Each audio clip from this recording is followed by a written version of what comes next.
Okay, so here's a fun question for you. When was the last time you actually owned something that you paid for? Sony says that for video games, the answer is never again. And that's starting in 2028. And Disney, they just wrote a $50 million check to settle a lawsuit over forcing ESPN into everyone's TV package. Oh, those Mickey Mouse jerks. Whether you wanted Sports Center or not, didn't matter. You had to pay for it. It's been a week of companies looking you dead in the eye and saying, trust us. Hey, everyone, this is the Tech Hangout. Let's get into it. We have an amazing panel here today, and all of them are going to be doing their best to try and keep me on the rails. Good luck with that. Good luck. That's never going to happen. No. No. Yeah. But before we hop into intros, how did I do with not having seen the script until just now? You did very well. Pretty good. Well, Jeff, you did better than me doing the script from Deconstruct. In 100 episodes, yes. Yeah, at 100 episodes, having wrote the damn thing. Yes. Ben, I believe in you. And I think after 200, 300, 400 more, you're going to nail it. Speaking of... We had a term. We had a Go ahead. term in radio with the news person who would come in, and they called it rip and read, which was basically go to the teletype printer, or not even change the copy, just rip it and read it directly. You did a good rip and read. Yeah. No, thank you. Thank you. Maybe I have a promising career in FM radio. Oh, wait. Yeah, doesn't exist. Oh. It does exist. That would be Ben. Ben, how are you? I am fantastic. Ready for another episode of the Tech Hangout this morning and a little bit of fireworks tonight. Excellent. Oh, who are you invading next? I laugh only because it hurts. Yes. Yeah. Patrice is down. Oh, shit. It's okay, Patrice. We're showing up with cookies. Okay, I'll take it. I'll take it. It's a good invasion. Yeah. But They're macaroons, so they suck. And Oh, the good only macaroons bombs we're are bringing, Yeah, the only bombs we're bringing, bomb pops. Oh, I thought glitter bombs. Yeah, And those glitter two. bombs. By the way, the United States is the only country that could possibly decide to name a frozen icy confection after weapons of destruction. Of course. Bomb Yes. pop. And, and then make an alcoholic version. Yeah, of course. I didn't even know there was an alcoholic version. Now you do. Are those like cake pops or? No, it's Bomb like pops. a popsicle. Oh wait, Okay. I'm sorry. Yeah, okay. So bomb pop, it's like a popsicle, but instead of just being like like the regular kind of tube shape, Red, white, and Right. it's red, white, and blue, and then it kind of flares out down the sides. Yeah, it usually has Oh, a okay, raspberry yeah. flavor. Yeah, I remember those. Interesting. Yeah. Look So- at this. Yeah. Hey, they're dairy free. I can have those. Frozen ice. Oh. Yeah, frozen eyes. Marty, how's it going for you? Well, the kids are out of town, so they're enjoying 4th of July weekend somewhere else. It's like 40 degrees Celsius, 93, 94 degrees here. I plan to kind of spend the weekend inside, just keeping the air conditioning going. Smart. So yeah, it's just it's a different smart. kind of weekend. I don't have to go. The best part, and I remind myself every year, is I don't have to go to my daughter's ex-husband's family's lake house to sit around. And I'm sure they'll be doing that. We could crash that party, but I'm sure we're not welcome. But that's something that's All the been more eliminated reason from to my go. 4th of July. Exactly. Yes. You want to see fireworks, people? I'll show you fireworks. Yeah, I'll Yes, be doing those kind of. My dog hates fireworks, so when the fireworks start, All dogs I'll do. be kind of like jumping and dropping on the dog to protect it from shrapnel or something. Yeah. See, you're a good dog dad. Oh, I don't know. Hey, you would take the shrapnel for your dog. That's love right there. Oh, no, we're just doubling up on the trazodone this weekend to keep that dog as drugged as possible. Yeah, potato, same thing. Yeah. Yeah. Yeah. Dave, how's it going for you? Doing great. Yeah, I'll be at our lake house this weekend, and Nice. 4th of July celebration at Uncle's house on the actual day, so it'll be fun. And yeah, the weather's been cooling off here. It's been really hot. I'm sure Ben's experiencing, like, he pretty much gets the same weather I do here. Oh It's yes. been really hot, really hot, and it's been a good time, and yeah, we're gonna look forward to a nice fun weekend. That's fantastic. All right. And the person who clearly isn't thinking straight today because she said, Jeff, you want to host? Patrice, how are you? I'm never thinking straight, so that's just normal. Oh, I'm good. I had a great weekend last weekend. We did our like mountain training, flying into the Alps, which was amazing. fun. It was freaking hot. It was like 105, 110, probably 105 Fahrenheit, about 40, 41 degrees Celsius here.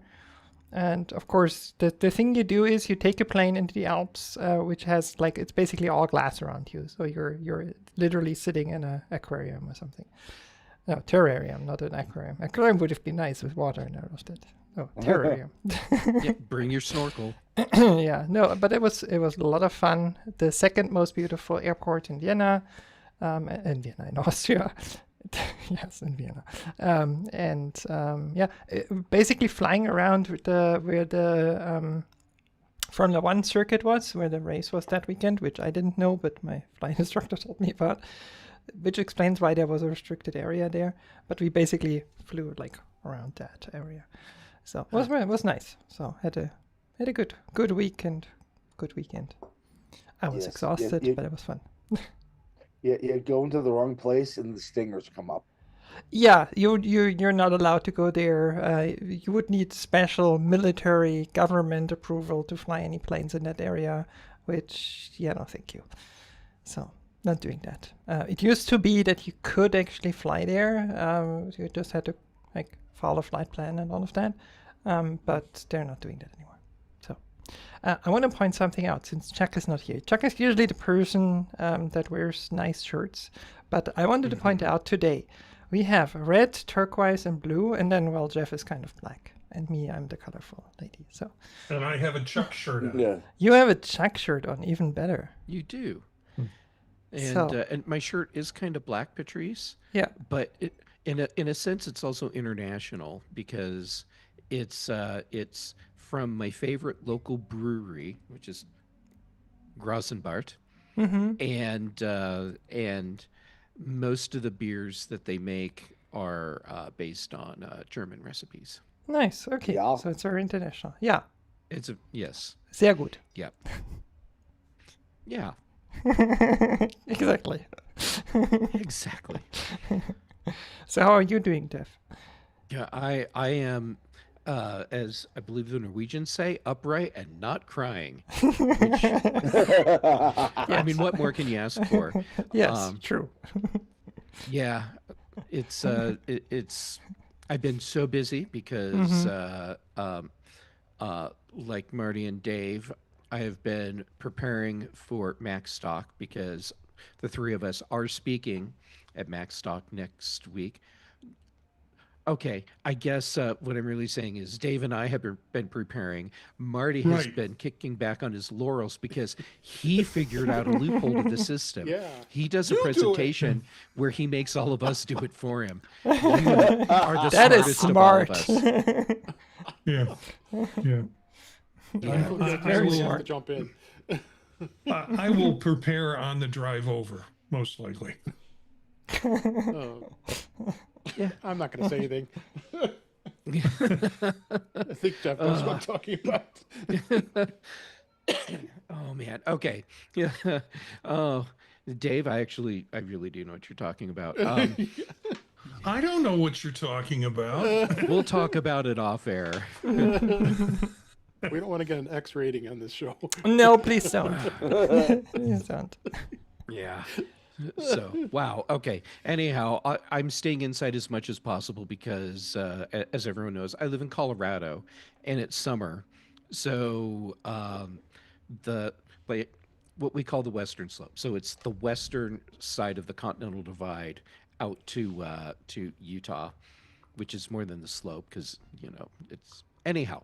That's basically all burning down, and then we have a bunch of wildfires on the eastern side of the Continental Divide, and then add to that the fires from surrounding states, and where I live. I When I mean, look to the west, I see mountains, but not anymore. I mean, it's like that's the most perfect like picture for the state of the world right now. It's literally just burning. Yeah. Yes, it is. Yeah. So, Dave, if I look west right now, it's almost like being in Illinois because it's just kind of flat Yeah. and gray, and so Okay. yeah. Interesting. Anyhow. Yeah. Hey, fires. We should talk about the stories we have all brought. Yeah. And take my mind off the fact that I'm actually living in the middle of a fire. Ben, tell us what you have for us today. Yeah. Mickey Mouse will be paying up some moolah. Not Mulan. Yes. Though that'd be kind of awesome if they had to give us all free Mulan. But the Walt Disney Company, which owns Disney, ESPN, the remnants of Fox, Hulu, and about 10,000 other things, has now agreed to pay $50 million to its subscribers of YouTube TV and DirecTV because of bundling. Yes, the same thing that was perfectly fine during the cable age is now persona non grata that has cost Disney it's Disney, so it's $50 million, like what's in Bob Iger's old office's couch. But yes.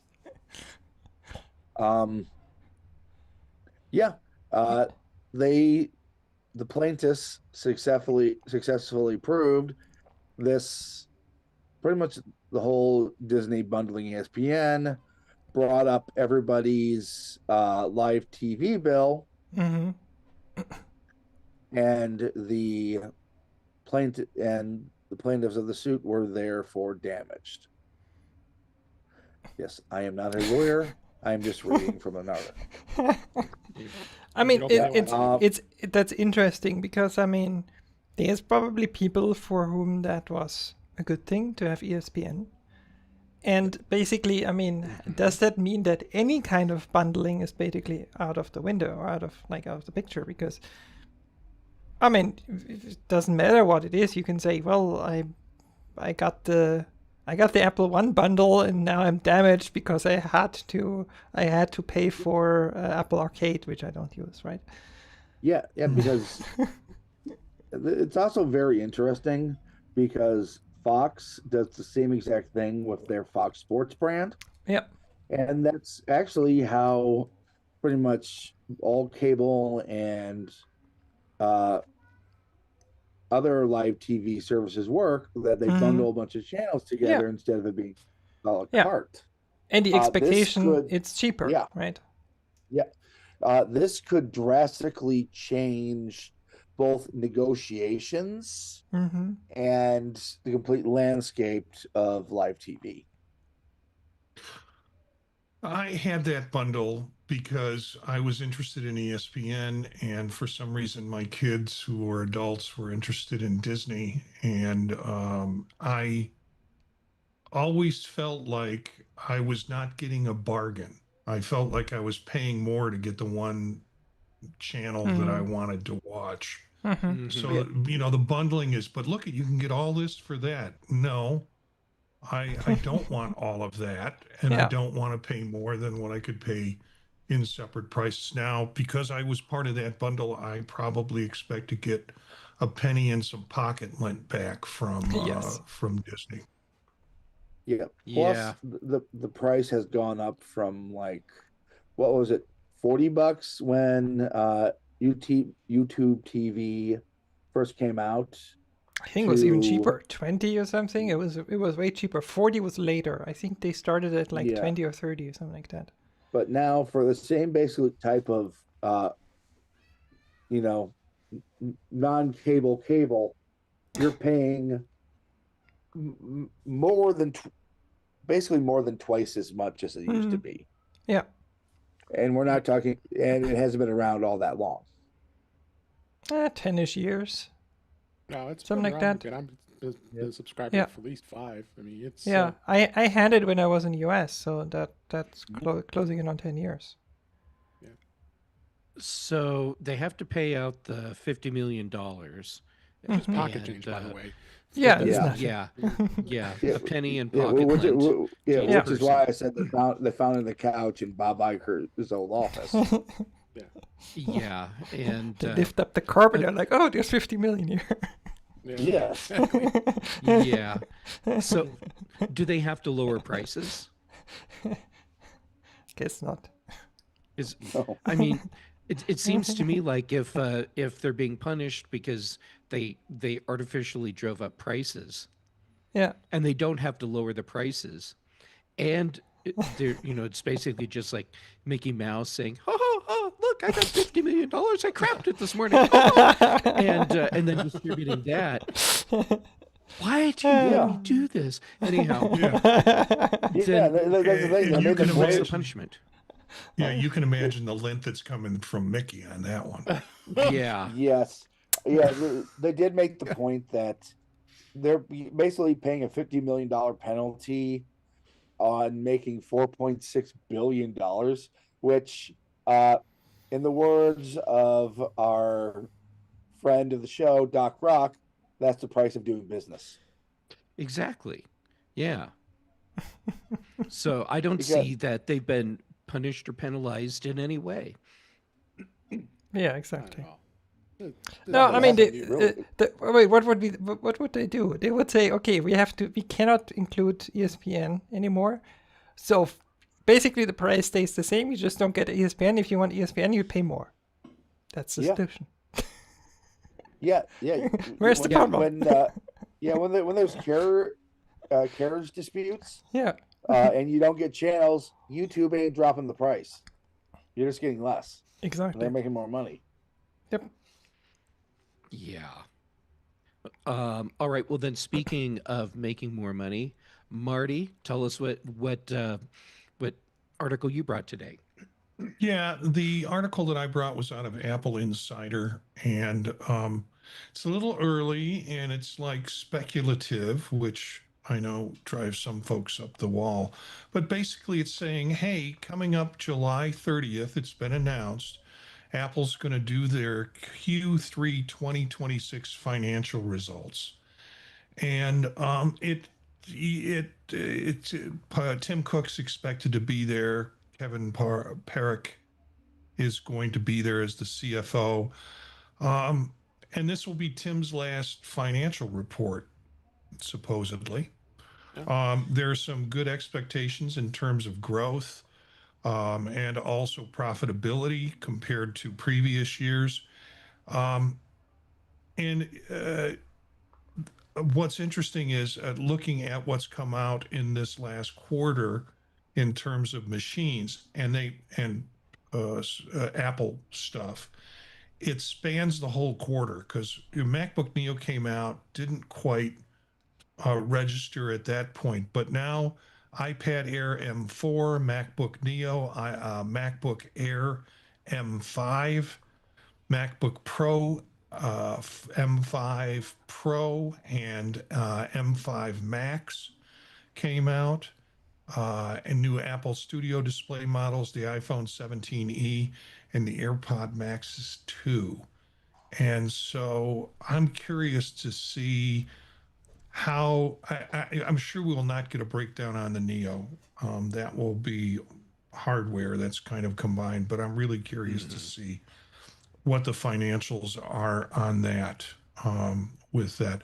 And so I'm kind of toss this out to the group to see if you have any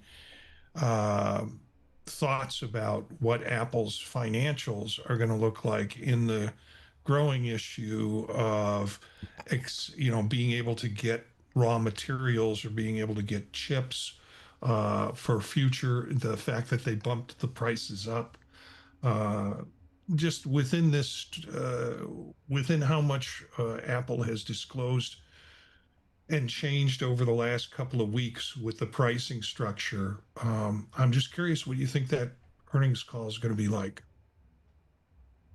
Yeah, I think this is going to be a very interesting one because you have to wonder if people cut back in the last couple of weeks. You have to wonder if there was a mad rush to buy Apple products at retailers before the prices changed. Oh, I bet that had an impact. Oh, yeah. I mean, you have to wonder if, because of either supply or saturation, there was any slowdown in the Neo, which there definitely wasn't last quarter. No.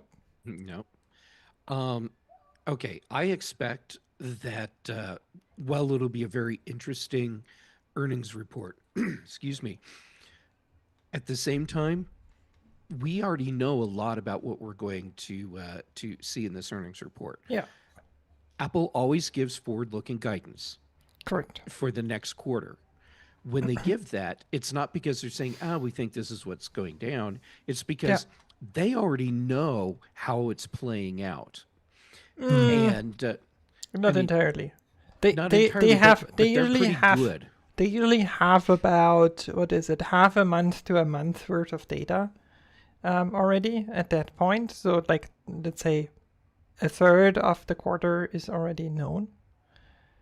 And then the rest, they make some predictions based on what they know, what they expect. And they always say, like, forward-looking statements might not come true. If there is a significant change to that, and I mean really significant change, they will have to announce it, which they did. Because they did indirectly because they said, okay, the prices are going up. They have not changed they never changed their guidance. And they state so, right? It's like, okay, we will not update this guidance. If there is something that is changing, we will inform you, but the guidance will usually not get updated. So in a way, we have an idea what Apple thought they would do, but we don't know what actually will happen. True. But even with the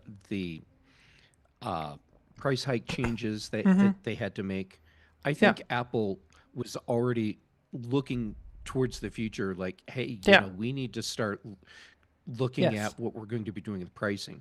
And I think some of that's baked into their prediction here. Barely, because the price changed last week, right?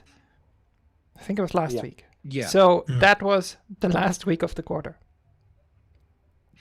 Yeah. So it had, if anything, it had a minimal impact. Mm-hmm. Yeah. So, okay, so that takes me to where this gets interesting for me, because while Apple is really, really good at predicting, we don't know how well they did predicting here. Yeah. I think that they probably did pretty well with their prediction. What I think is going to be super interesting is the following quarter earning report, because that's where we're going to. Yeah, which is the Christmas quarter. The Christmas quarter and the quarter. No, actually, no, never mind. No, it's the September quarter, because that's. Oh, you're right. Yep. So, see, I can't even keep track of time anymore. Yeah, me too. So September quarter. And that's right, because that's Q4. Yep. So that's the quarter where the entire quarter will have the price increases in place. And it's usually one of their weakest quarters, Yeah. Mhm.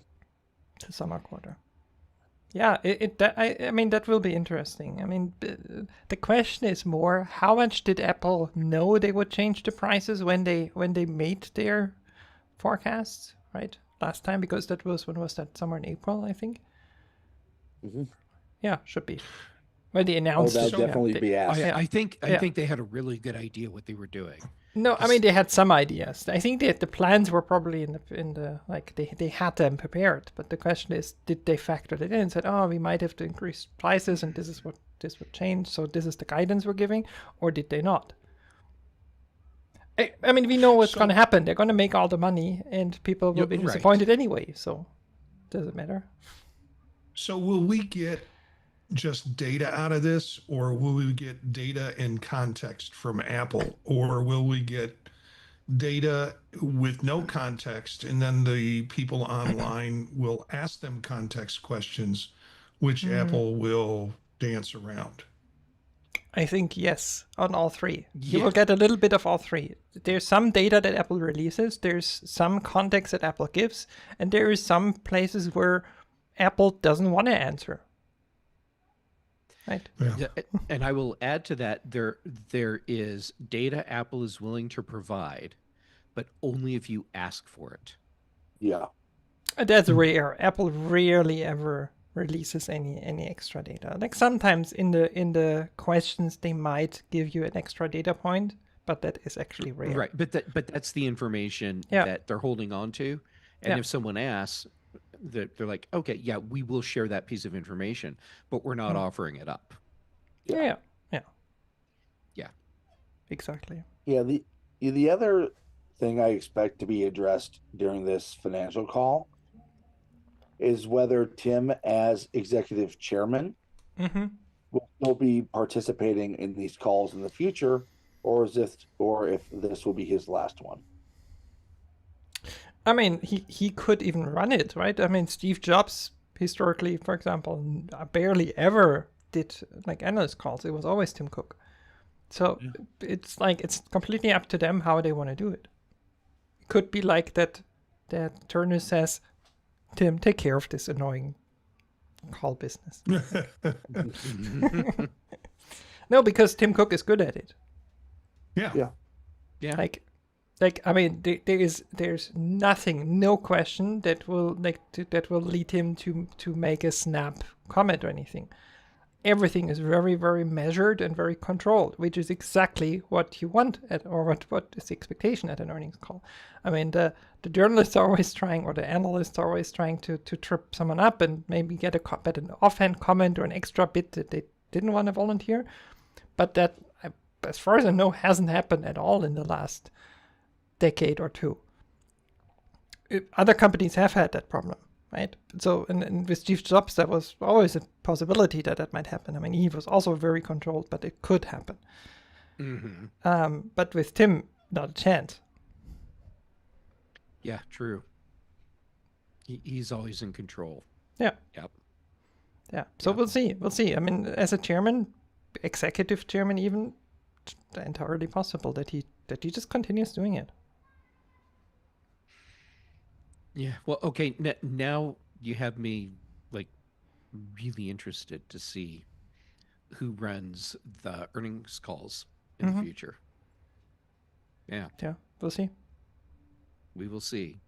All right, Patrice, our gaming mistress.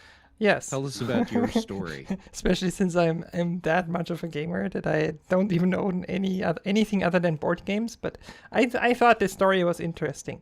So Sony has announced that they're ending physical PlayStation game disc things in January 2028. So it is still a good, you'd say, year and a half away. But Sony is basically saying 85% of our revenues are already digital. Only 15% are physical discs. And they just think it's time. This is where the market is going, and we're just going to stop it. But that also, I mean, that's why I wanted to bring the story. there's a bigger story, right? What do you still own? Like as you said in Yes. the intro, what do you still own? There is already physical discs for games out there that are literally just a download code. Like you get an entire Blu-ray where there's like a 3 megabyte downloader on it, and that's it.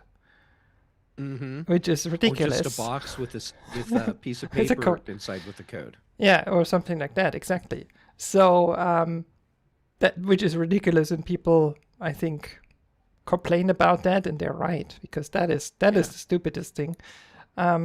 But with Sony is also shutting down the PS3 store in some markets and so on.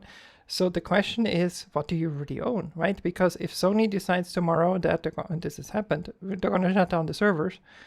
Don't know if it was Sony, but someone else did that. Was it Steam? Someone did that, where they shut down servers and basically everything stopped working. Or they had some outages and stuff like that. So, like, what do you own? Right? Because, I mean, we don't own the streaming music that we consume. We don't own the streaming TV, basically, that we own. Or that we pay for. We apparently don't own games anymore because we don't have physical discs and they simply don't exist anymore. So what do we actually own? Nothing, because it's all revocable licenses. Yeah. And is that relevant for us? It is for me. I mean, it doesn't matter if it's video games, TV shows, movies, or music. Mm-hmm. When I buy whatever the content is, Yeah. yes, I'm aware that I'm buying a license for the content. Yeah. And when I buy, say, a CD at an indie artist's concert, I have bought a license to play that music. Yes. And the physical disc represents my license. Yes. But that license is now non-revocable because Correct. I've got the disc. Yes. You can transfer it if you wanted to. And I can transfer it. Yeah. Give the disc to someone else. There's a lot that I buy digitally. Mm-hmm. And yes, I appreciate that I have paid a one-time fee to have access to whatever it is until whoever decides I don't have access to it anymore, which to me is just a giant bucket of crap that happens. Yeah. But then I'm still buying CDs, DVDs, Blu-rays, because some of these things, it's like I enjoy this enough, I watch it often enough or listen to it often enough that I don't want to risk losing it. Mm-hmm. So then I get my discs, and then that's my backup. I do play Nintendo Switch games. Ben, I blame you for that. and I've bought a couple digital games, but most of them I go and find the little Switch cards and buy those. They're now $700,000 because of the memory shortage. Yeah. Yeah. True. Yeah, I mean. Dave, you were muted. Dave is on mute, so. Sorry. Okay. It's okay. Go ahead. Yeah, so it's this day and age now. Let's face it. I mean, everything is digital. I mean, I'm pretty much digital. I mean, I have some. I still have my old DVDs still sitting in baskets. I probably haven't opened in forever. I mean, I got the entire 10 years of Friends. That's how ridiculous I was back in those days. But it is what it is with gaming too. I mean, if Sony is seeing that there's just not a market, it was just kind of like the good examples, Netflix stopping the physical DVDs and now it's all digital. I mean, you had to know if inevitably it was going to happen. I mean, I would not be surprised if Microsoft's looking at this now and decides, well, we're going to probably do the same thing. Physical discs are no good anymore.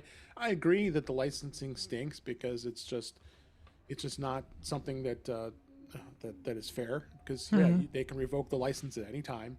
And obviously there's going to be will it increase in pirating these games? Not so much, but it's still out there. Plenty of people do that, so now it's going to give them that opportunity to do it. even more when there aren't any physical discs anymore. Yeah. But hey, it is what it is. I mean, what can you do at this point? You're going to get debates and say, just like we've said here, that I don't want to be forced to not have a license, and you can take it away from me at any time. And I paid my good hard-earned money to have it. But Yeah. what can you do at this point? Yeah, I threw a lot of stuff at digital, and this week I started out buying bunches of CDs, and then I wound up either ripping those or selling them back to support my meth habit. And then I went ahead and bought a bunch of DVDs and wound up ripping them and selling them back to support my fentanyl habit. And now that everything's digital, I don't know how I'm going to support my habit. But there is an artist, and I'll talk So about that's him the as RAM. one of the things at the end that I think is a kind of cool thing. They did a documentary on him called Dreams with Sharp Teeth. And I know I rented that from Apple, and I keep running into movies that I've purchased or rented from Apple years ago that have dropped out of my list. This is one of them, Dreams from Sharp Teeth. So I started looking for a digital version, and they said it was on Amazon. I could purchase basically its streaming right from Amazon to look at it. I don't like to stream stuff from Amazon. But the other option is to buy the DVD and rip the damn thing again. So I'm back to supporting my fentanyl habit. I mean, this is kind of the situation where you look ahead to the far future, you see the bridges out on the train tracks, you see the train coming, the train wreck is going to happen, but yet you're still taken aback when it actually happens. This is that situation, and I mean, they've tried to do this before, to go all digital. Yep. For maybe a couple generations of video games. But I think your point, finally at the point where they can do it because the store, the retail store, their platform, the retail stores are giving less and less space and expecting less and less value from physical game sales. And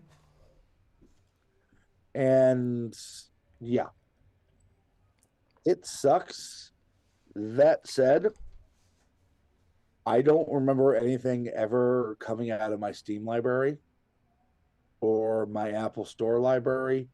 Yeah, there's going to be a point where maybe your current hardware cannot play your old games. But they're still there. I think there's some valid points to this, but at the same time, I think it is overblown, at least on the gaming side. Okay, here's a problem that I see with all this, and it's a problem that has just stuck in my mind for years. When you take away the option of physical media, what you're saying as the company is, if you live someplace where you don't have reliable high level bandwidth, we don't care to have you as a customer anymore. Or where we simply don't offer on our services, our store, right? I mean, physical media, you could I don't know, fly to the US, buy it, take it back to wherever you're living, let's say Austria, and use it, right? Maybe they have a store here, so like it's not the same, but like that is not an option. Yeah. Yep.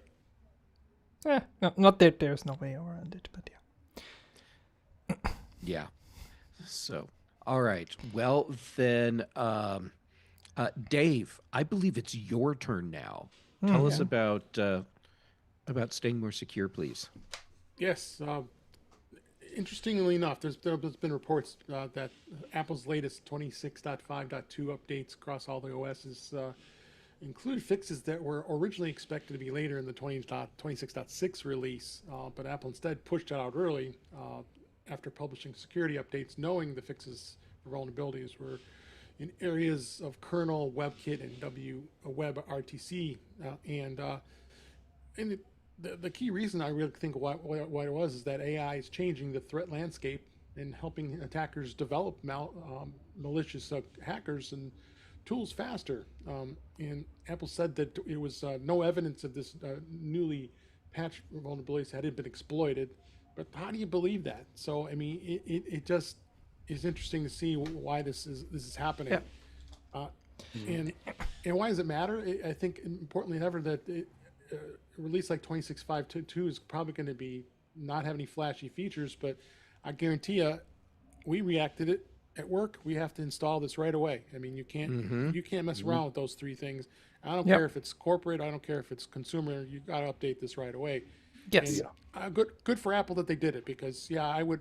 We're kind of in a flux right now. They're still working on the current version of the OS, and then you have 26.6 already in beta 3, and then you have Mac OS 27 in beta now. So it just the security security that's going on with all these is just it's just crazy. So yeah, absolutely. I mean, it's like I see it on a daily basis because we of course produce software and we're basically constantly and more fixing vulnerabilities in software, not even in our own stuff, well that too, but also it's just dependencies that we pull in from others like OpenSSL recently, like 2 weeks ago. And that happens a lot. I think I made the prediction, I want to say a year or two ago, that I said like AI as a tool, like not talking hype, AI as a tool would raise the bar for quality and for security of software. And this is happening. The downside of it is, of course, we have to go through the hard times right now, where everything is being probed. AI is absolutely being used by the bad guys and by the good guys to find the vulnerabilities, to fix the vulnerabilities. It probably also introduces new vulnerabilities, as we've seen, but also the bad guys are using it for bad things, right? So that increase in volume of issues, we're absolutely seeing. There's open source projects, major open source projects that stopped taking contributions because they were like, we're getting inundated by tickets, we're getting inundated by pull requests from AIs. We can't even review them. We can't even handle the volume anymore, even with the help of AI themselves. But they also have a responsibility to make sure that what they let through is actually of quality, does actually fix the problem, is not introducing more, or is by a bad actor that maybe wants to introduce a backdoor, which is trivially easy these days. Apple has I still maintain Apple has amongst the, let's say, privately owned, or amongst the non-governmental organizations, the best security team in the world right now.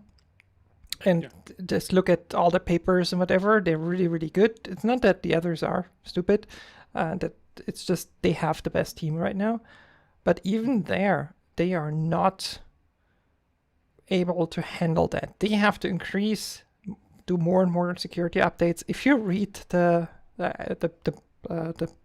posts that they have, or the pages that they have with all the security content, I'm like, wow, there's a lot in there, and there's 25. Yeah, and that's only what they've publicly even told you about, right? That you don't know how many they actually fixed, that they don't even want to talk about right now. Yeah.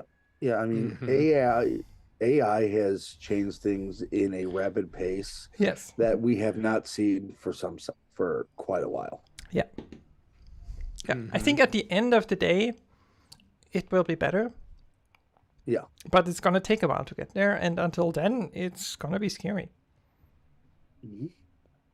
So what you said, Dave, install your security updates. Install your updates. I think that's. I mean, I know people are scared. Oh, this is gonna change, and why is there another update? And I don't want to install it. Whatever. Freaking just install it. Right. Consumers, enterprise, you have to do it. Yeah. Excuse me.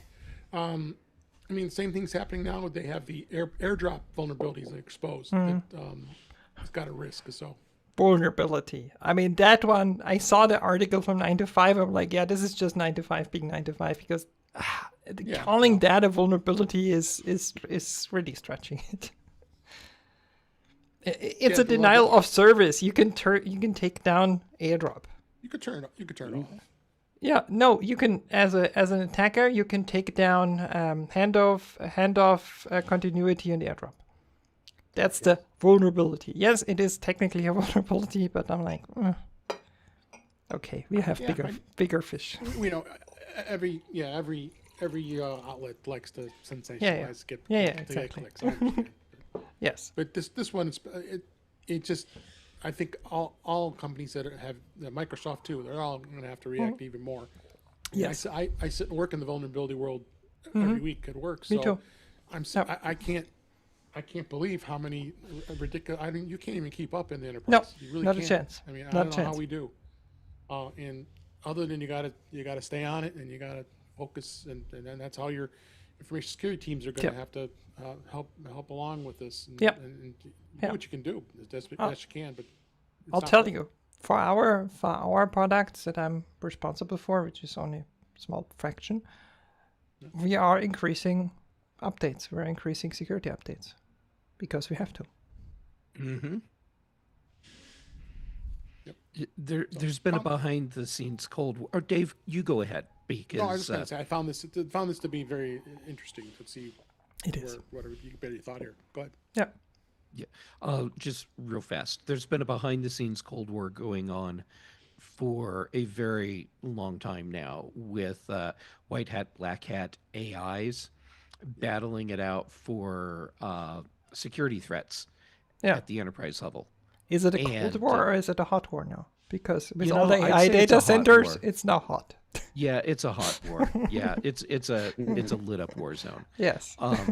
And of course, when you have an active war, it always spreads beyond where it started, and so now we're seeing it as a very public thing for consumers as well. What are the casualties? The casualties, I think for many people it will be update fatigue, which will increase the likelihood of security threats being exploited. Because people will stop doing updates. It's like, oh my God, another one. That's 3 this week or whatever it is. 3 today. Or 3 today. Yeah. No, you're right. You're right.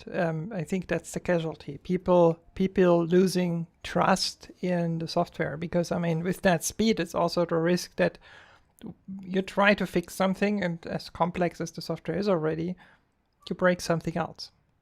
Right? I mean, we have a lot of tools available to try to prevent that, but more changes always increases the risk of more things breaking. Simple like that.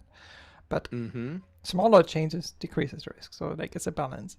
I think we will lose people's trust a little bit. I hope not. But yeah. All right. So we've talked a lot about these topics, and we need to keep moving. Yep. So I think for my topic, I'll just leave it in the show notes as a surprise for everyone to go find. Sure. And we'll keep moving on. And so Marty, it's time for another rip and read. Here we go. Okay, everyone, time for the hang jury. And this week we're talking about something that's happening right now in Kansas City. Could be coming to a city near you very soon. Here's the deal. Kansas City's planning to install facial recognition cameras on its public buses. Every passenger who gets on board gets their face scanned and checked against a list. That list can include banned riders, missing people. There's no opt-in. There's no warning. You have no choice. If you get on the bus, you're going to get scanned. So the rollout, though, has been delayed this week, partly because of funding issues, but mostly because of the public backlash which tells you this debate is very much alive and it is very much unresolved. And I think it's very much heated as well. Mm-hmm. So when you're looking at the argument, it's kind of a hard one because you have two sides here. On the one side, people are arguing safer buses, the bad guys, they're kept off of public transit, missing kids can be found faster, and I can appreciate that argument. The other side of that is we're looking at mass biometric surveillance of ordinary people who are just going about their day. These people have no alternative. It's not like an app that you can delete or a website that you don't have to go visit. If you need to get on the bus to go anywhere, you don't have a say in this. You are simply scanned. Okay, now, once that infrastructure is built and every bus has a camera on it that knows your face, what's it used for next? And that's your hang jury this week. Yeah. Facial recognition on public transport, a reasonable safety measure, or a surveillance system we'll regret building. Let's get into it. Yeah, this is the public version of the ring camera. Or the you have flock camera. Mm-hmm. Yeah, you have one idea in mind, but we'll just say someone else with either a warrant or non-warrant governmental pressure comes in and says, I want all that data. Or just hacks it.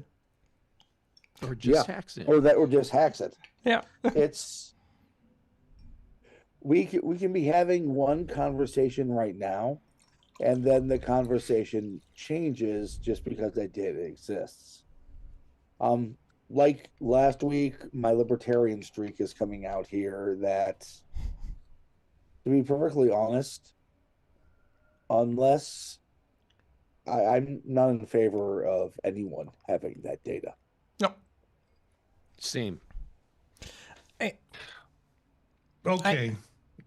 I'm going to go on the other end of the jury. I really do not care. If everybody will just for a moment in this show freeze and not move. Okay. That will give facial recognition available because this is streamed out on the internet. It's stored. Yep. People can go back and see it. You can't get around this. For me, let me reframe it in another way. I'm going to die someday.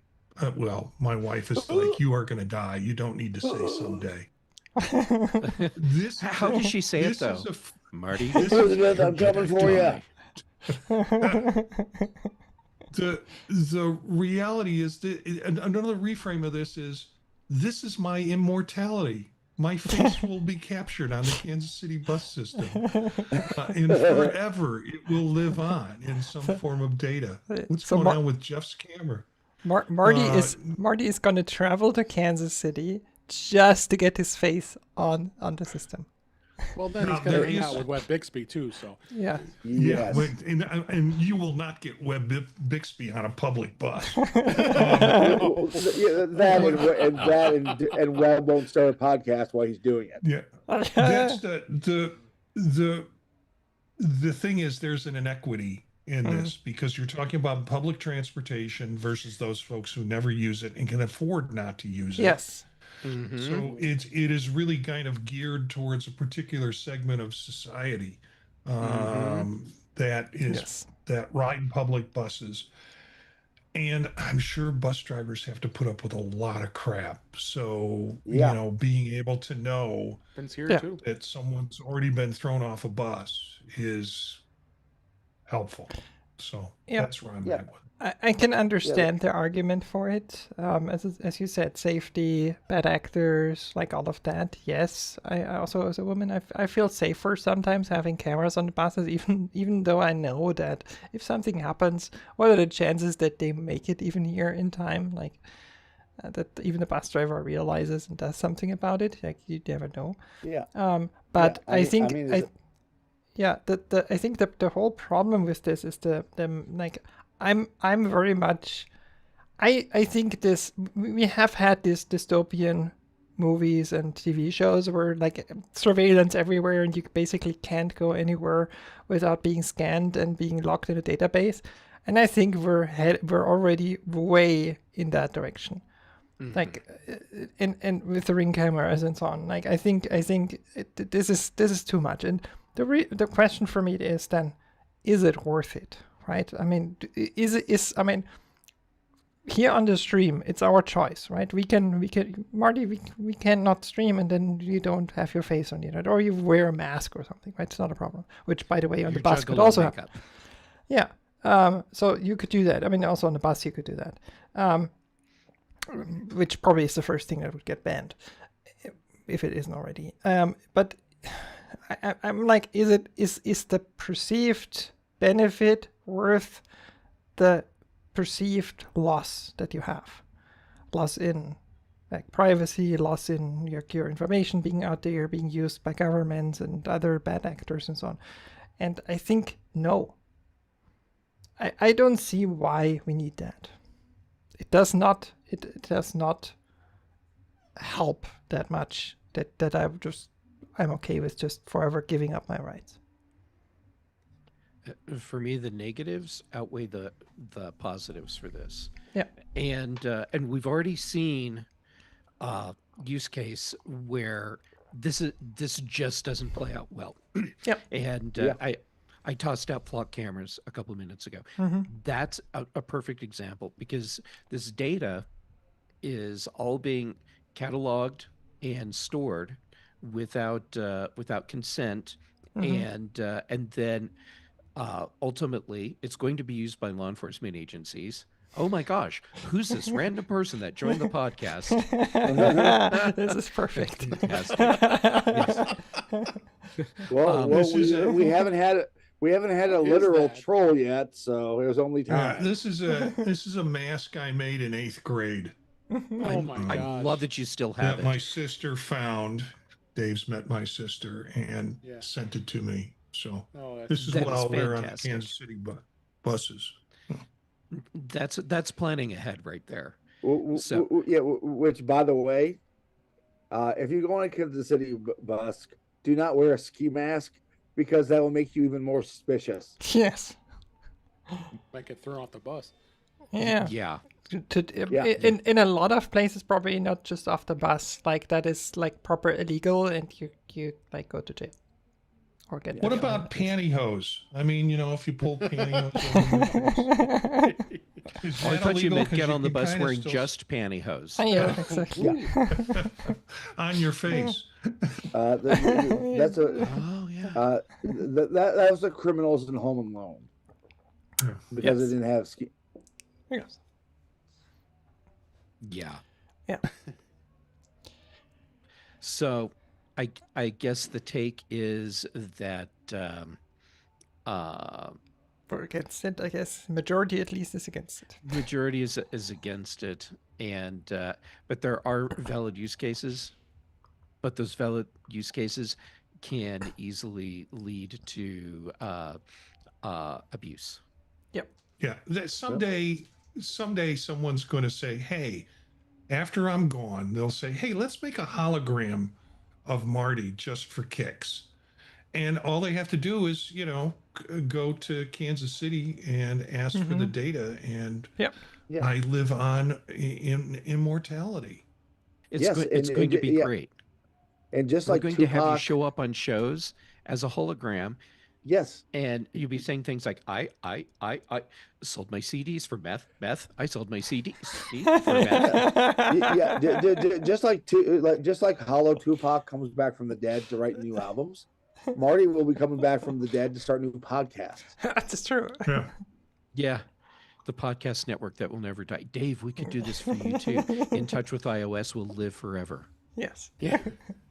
It'll be called Forever Being Touched by iOS. Yes. Oh my gosh. Yes. Yeah.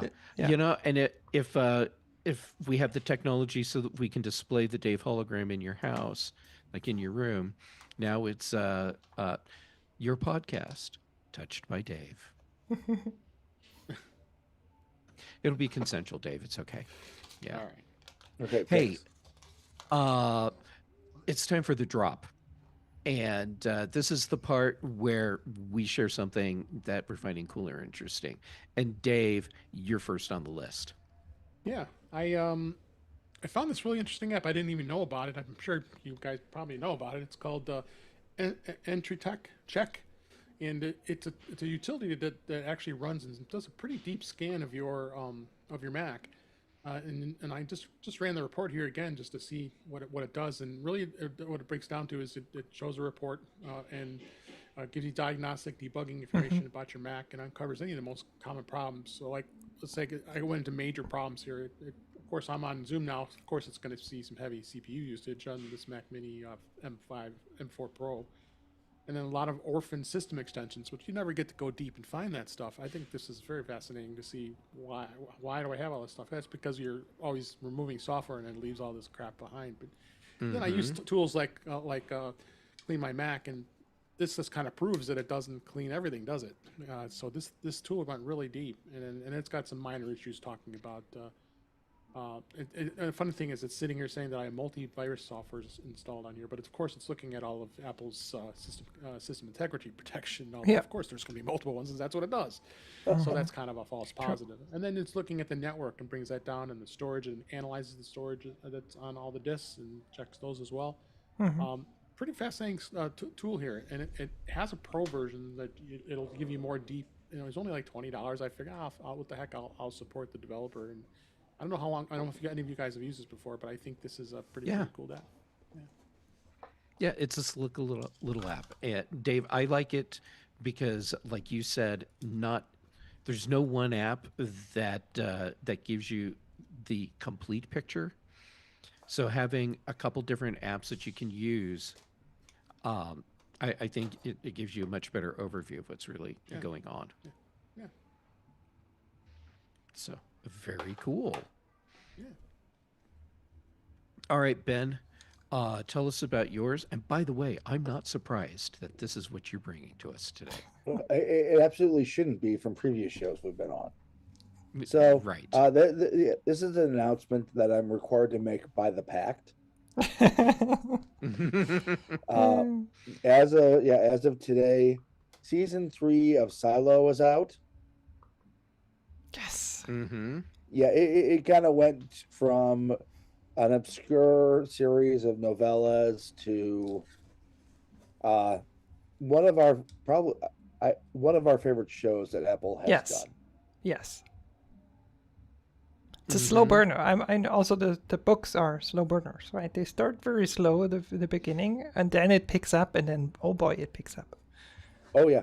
Yeah, this season, judging by the end of last season plus the trailers, this is going to be where we finally start to get some answers. Yes.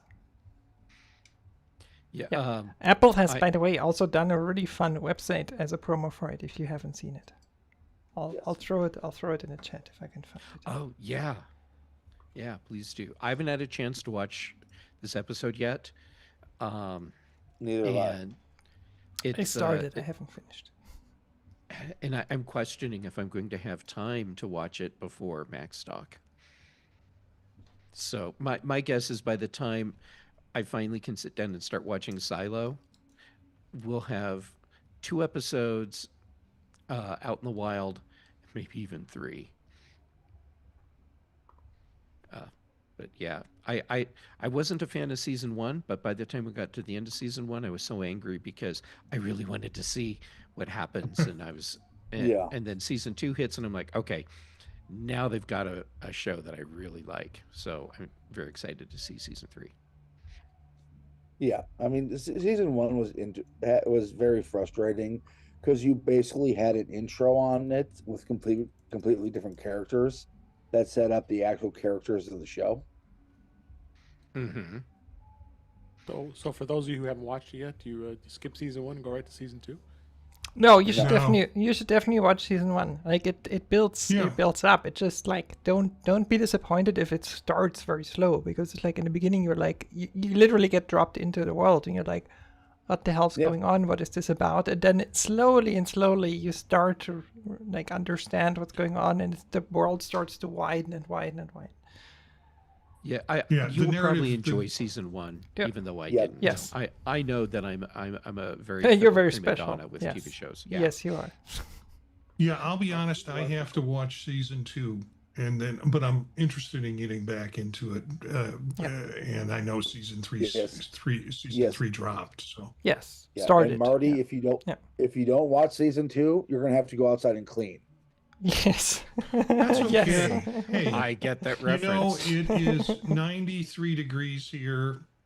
Yeah, go ahead, Oh, send me Yeah. outside. Yeah, it's not gonna be 93 there. I can tell you that. It's Georgia, so Yeah. not so sure. Yeah. Awesome. Okay, so we're all looking forward to Yes. Silo season 3. Yeah. Cool. Marty, tell us about your pick. And yeah, another one that's Well, actually cool. I'm getting back into reflecting on things that were influential to me. And Harlan Ellison was one of them. Harlan Ellison is a science fiction author, prolific and quite the provocateur. He would get in fights with studios. He would get in fights with all sorts of publishing companies. And the documentary Dreams with Sharp Teeth really it follows him around and gives a good history of his challenging the system and really kind of trying to protect writers in a large way. He was very much about protecting the art and not letting producers and directors get in the way of what he did. He won numerous science fiction awards. What I have to look at for folks who are not familiar with him, greatest hits. This is a book that's out there. It has Repent, Harlequin said the TikTok man. I have no mouth and I must scream, which I read when I was 13 years old from a collection of essays he had called Alone Against Tomorrow, Essays on the Alienated. And it was just all these stories about alienation. Um, and that's what got me into Harlan Ellison at that age. And followed him, Mephisto and Onyx, Gifty is Five. All of these have won like Hugo Award winner, Bram Stoker Award winner, British Fantasy Award. Shatterday was a Twilight Zone episode.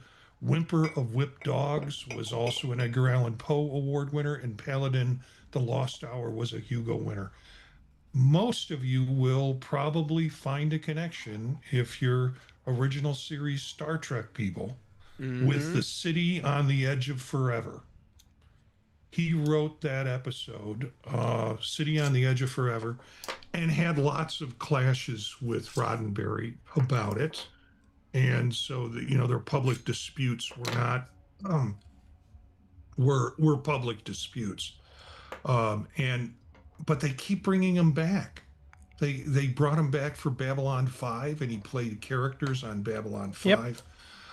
So yeah, just a great science fiction author. If you're not familiar with him, pick up the greatest hits, take a look at it, and if you can, Davis sent me not a copy, but he sent me a link where I can download the DVD or buy the DVD, excuse me, from Amazon of Dreams with Sharp Teeth. So I'm hoping to have that documentary again soon.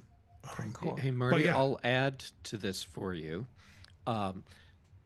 So if you're into Ellison and you're into Star Trek enough, you know that the rewrites on City on the Edge of Forever were significant, and Ellison was really really angry. Yeah. So his original script that he wrote, whichever comic book publisher had the rights for Star Trek at the time, they turned it into a graphic novel. Ooh. So you can actually go in and read as a comic book format his original script, and it's really fascinating because it involves drug abuse and drug addiction, and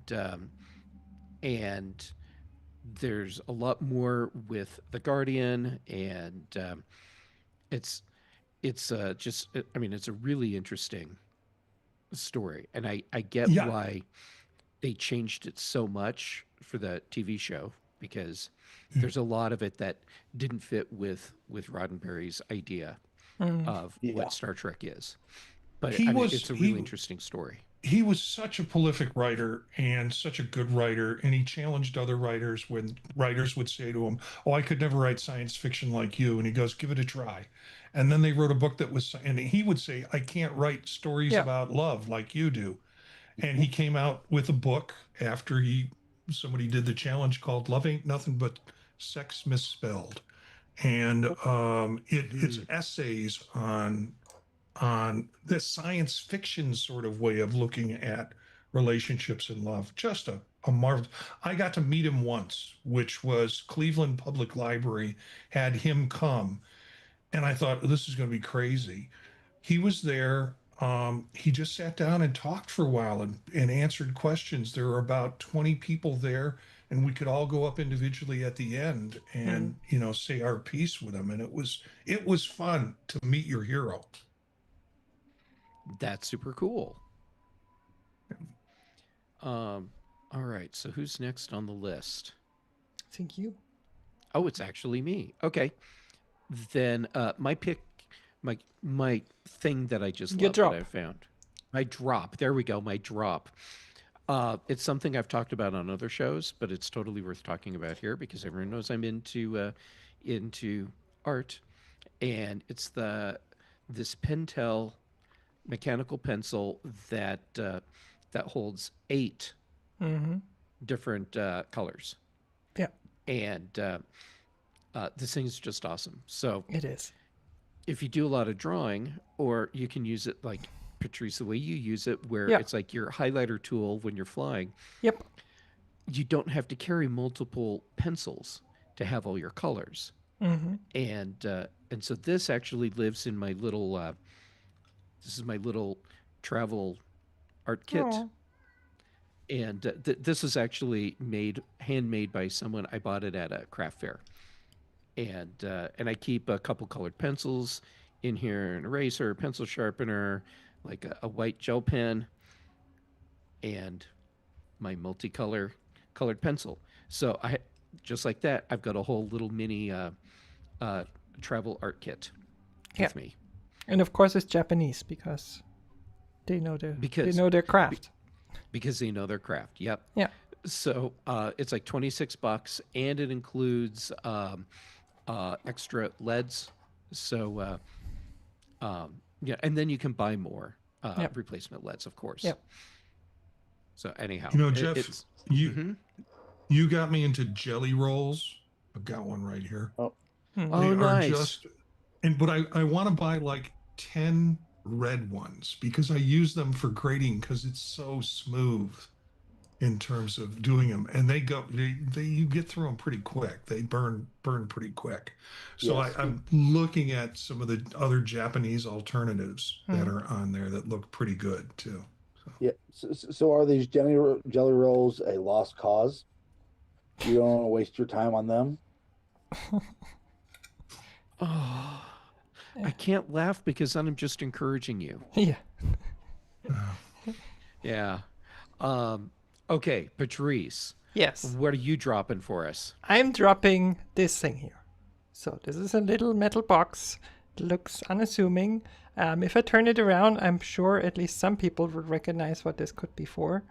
Oh, that looks very Ethernet-y Yes, switch to me. the ports. Yes, it is, but it is not an Ethernet switch or not a traditional Ethernet switch because those are not Well, there's one Ethernet port here, which is the management port slash power over Ethernet port.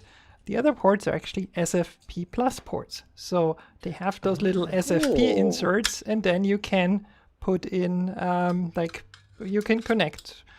Well, you could put in Ethernet SFP plus modules, and then you would have 10 gigabit Ethernet. Or you can put what I'm doing. I have this cable here, which is a fiber connection. So I can do fiber connection. So this is the MikroTik is the company, which is quite a well-known company for stuff like that. CRS 305-1G4S in. Okay, naming. Reason for that is I'm switching my network over to fiber because it's just easier here. And Unify, which is everything else I'm using, does not have a small version that fits in a small like cable box in the wall. Oh. The smallest they have is basically a rack mount, which is a little bit big. Like it's basically as big as the box would be. So this is 130 euros, $150. 139 on Amazon. Yeah, 139. So it's about the same. Has 4 ports. They have other models if you needed more, but 4 is usually plenty because you're not replacing your entire network. Like you're not going with fiber to your Mac. I mean, you could, but like you usually don't. This is basically just the wiring. Like behind me is also will be a drop at some point. There's a new 16-port switch behind me which connects to that. So the switch is standard 2.5 gig Ethernet for the devices, but the backbone is basically fiber connections to the router and then out because I have a gigabit connection, fiber connection actually out of the house. So this is really cool. Like I can basically this here will go to the one first port will go to my Unify fiber gateway over SFP, and then the other 3 are for the 3 rooms. So this is basically the distribution hub, and it's really tiny. It does come with a DC in if you want, but you can also just power it with power over Ethernet, which is perfect because my Unify gateway does actually have PoE. So I can literally just plug that in. And I have tons of cables like that now. So this is awesome. Comes with a little, it's basically a little switch that is managed. You have a management interface and whatever, but yeah, this works. So that's my quote. Patrice are coming over here and rewiring my house. Oh, I'll easy do it. So, Dave, I'm looking forward to seeing when you have one of these within arm's reach. Yes, you will probably buy 10 of them. Yeah, he probably has already That's got too intense for me. 10. I have enough problems with my Eero. Wow, okay.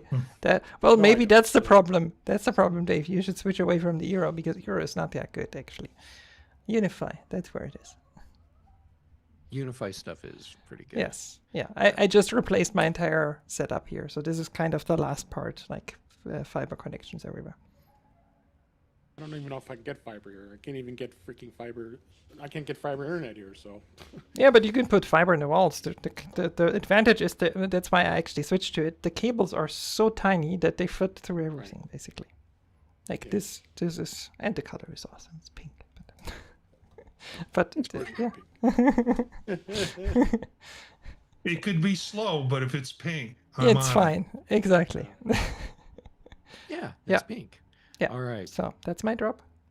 Okay, those are some awesome drops, which means now it's time for us to wrap this thing up. Yeah, and, I gotta go spend a bunch of money I don't have. Right. Yep. So, Patrice, thank you for that. Spending Ben's money. All right. So let's figure out where we can find everyone. Ben, where can people find you? You can find me at Ben Rathig on your social media of choice. You can find my writings and ravings, if I actually ever do any again, at rathigtech.com. Cool. You can also find my keister in the seat on Tuesdays on Mac Voices Live and on the panel and occasionally hosting here on the Tech Hangout. Awesome. All right. Marty, how about you? You can find me basically at Gencius, Jencius, through all the socials. And then website has all my connections, thepodtalk.net. So you'll find the shows that I appear on, including this, and you'll find a list of podcasts that I do, including the Neo Notebook on Sunday nights at 9 p.m. Eastern Time, Vision Profiles on Monday nights, both with Dave and with Eric Bolden. The Vision Profiles 9 p.m. on Monday night. And then a smattering of other ones that some live stream and some don't. So check out thepodtalk.net.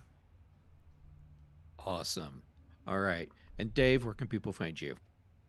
Yes, In Touch with iOS is the place to find me. It's intouchwithios.com. YouTube channel is youtube.com/intouchwithios. As Marty mentioned, Neo Notebook is on Sunday, Vision Profiles on Mondays, Tuesdays Mac Voices Live, Thursdays we record In Touch with iOS, and then I'm here on Fridays. This is a great show. I'm so glad we started this back up. And somewhere in between, Dave also works. Just saying. Yeah, I do work someplace. Yeah. There might be another podcast in the future. I don't know. We're talking about it. And then Blue Sky Mastodon is at Dave G65. Awesome. All right. And Patrice, it's your turn. Where can we find you? Well, I'm here every week with this lot. I'm also, like everything I'm doing, social media, podcasts, projects, the page with all the cool things since 2019 that I have on any show selected. You can find on my website, thepatrice.com will take you there. And then Jeff and I do Retro Rewatch. We rewatch, yes, I have a mark as well. We rewatch retro TV shows. And then we talk about it. There's some very special episodes that we're teasing but not telling you yet. Coming, episode 99 and 100 are two very, very special episodes. We're not that far off. If I remember correctly, I think I posted Entity last week, I think, or was it this week? It's something, we're ending on season 4 of Stargate SG-1. You will have to, my brain is not working today, so go check it out. Leave it there. Okay. Then for me, on my blogs, jeffgammett.com and freshbrewtales.com. By the way, on my Jeff Gammett blog, there's a new link in the menu for my art, so you can go buy some of my stuff, including which is my pride amazing. orbs. Oh, They're thank you. pretty cool. I'm like, okay, do they ship to Europe? Because I kind of want some. Well, the answer is yes, but I need to double check and make sure it's all set correctly, so it actually allows purchase in the EU. And and there will be more art coming. I just it's like 72 hours old. Right now. You can own an original Jeff Gammett. Just saying. You can. Yes. Okay. Then you social can find media. his masterpiece, Gathering of the Underpants. That's right. Yeah. I actually do have an underpants drawing, and I used it in one of my Macstock presentations. Just like in the middle of the presentation, boom, there's suddenly this underpants drawing, and it was a shout out for Chuck Joyner. Anyhow, let's see, social media. I'm Jay Gammett everywhere. Then for shows, I'll just toss a couple out for today. So there's the Context Machine, the show I do with Brian Chaffin, and since Chuck isn't here today, I'll call out Mac Voices Live, because we're all on his show at some point. Okay, so with that, now it's time to remind everyone. Oh, geez, you need to come back next week and see if we go off the rails or if we even have rails to start with. And then where can you find Tech Hangout online? Well, how about on Blue Sky? That would be at techhangout.com, or excuse me, thetechhangout.com. Then on Mastodon at the Tech Hangout. At then on Twitch. Social. Yes, I didn't mention that in here. Oh, okay. At the Tech Hangout at techhangout.social. Yeah. Oh, crap. There's dots in there. If you know Blue Mastodon, you know all the parts. It's fine. Okay. And then Twitch. So we are the Tech Hangout on Twitch TV. And then on YouTube, we are the Tech Hangout Show. Holy crap.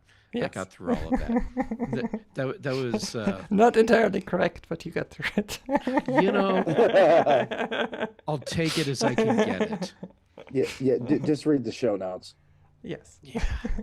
The sad thing is, I was actually trying. Oh my gosh, I channeled you, Ben. Hey, so this has been so much fun. We should all do it again next week. Except next week, Marty, Dave, and I won't be here because we'll all be at Max Talk. Yes. Yeah. So I don't know if there will be a show next week. If I have someone here with me, we'll do a show. Cool. I'll be Oh, here. Ben. Ben will be here. And- Okay, Ben will be a show with us. Okay, cool. And then, if you're coming to Max Stock, be sure and find Marty, Dave, and me, and tell us hi and let us know what you think of the show. Unless you don't like it, Then come anyway. but come anyway, and then just say hi. Exactly. Yeah. All right. So with that, let's wrap this up, and everyone have an awesome weekend.